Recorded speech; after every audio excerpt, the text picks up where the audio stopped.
É muito bom para o telespectador que ele entenda que o marco temporal ele é ruim para o produtor e ruim para o indigenato também.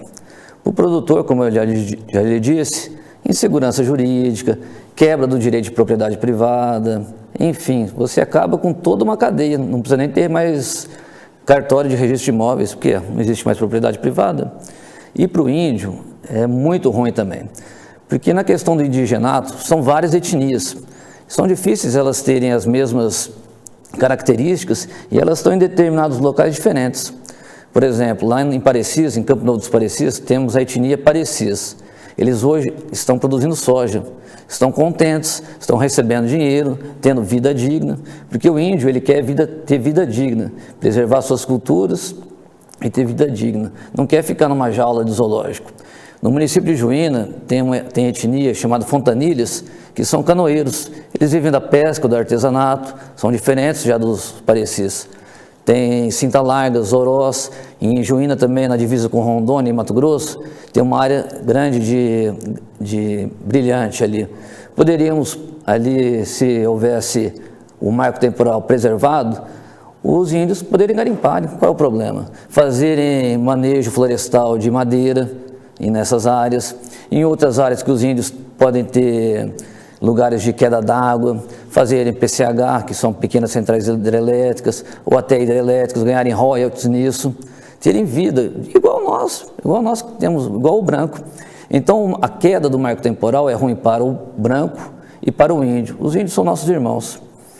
Voltando à reserva Raposa Terra do Sol, o ministro Cabreira fez um vídeo falando como está a situação hoje, totalmente abandonada, os arrozeiros perderam, os índios perderam mais ainda, se mudando mais para a periferia lá de Boa Vista. E naquela região da reserva Raposa Terra do Sol, o ministro Cabreira falou que com as perspectivas, as tecnologias hoje, dariam para alimentar 25 milhões de brasileiros com arroz.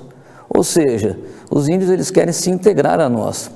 Tem culturas e etnias que não querem contato com o branco, e é um direito deles. Deixe os índios que querem manter-se isolados, fiquem isolados. Então, a queda do marco temporal é ruim para o branco e para o índio, e não cabe ao STF fazer esse julgamento. Esse julgamento, Marcelo, ele tem que ser feito pelo Congresso Nacional. Existe uma PL, um projeto de lei 490 de 2007, há 13 anos atrás, e até hoje não foi votado. Uma questão assim, fundamental para o país, que os produtores devem estar sabendo dessa decisão para o país, investidores estrangeiros, isso traz insegurança jurídica, é péssimo para o país.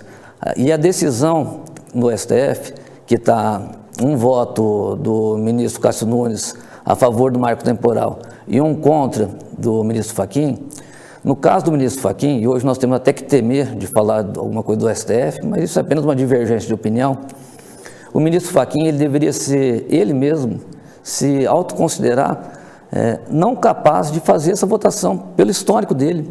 Ele era um advogado do MST, e o marco temporal, ele acaba com a estrutura fundiária do país. E o direito de propriedade, ele é sagrado.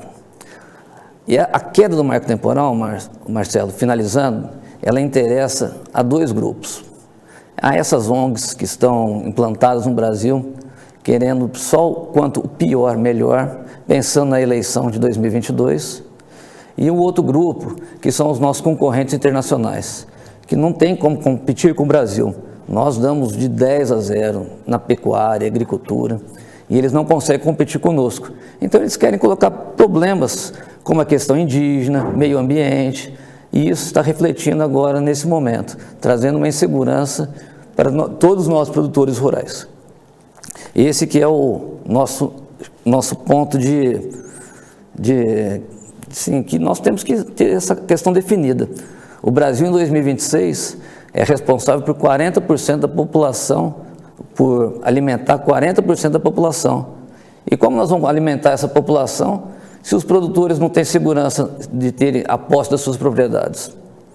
Essa é a grande questão.